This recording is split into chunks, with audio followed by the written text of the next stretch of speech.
Hey guys, Keith here, back with another video, and today we're going to... This is not going to work. Let me fix this.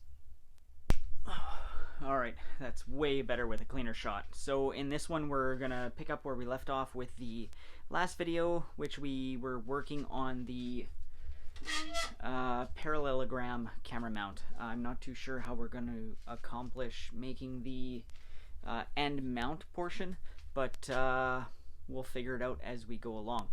Let's get to it.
Alright guys, well, I'm pretty happy how this turned out.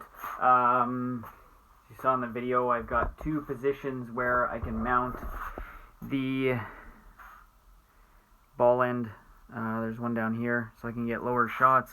And there is one up here, so 2 positions, and then again this can move way over here, or completely to the other end of the shop. So that's awesome.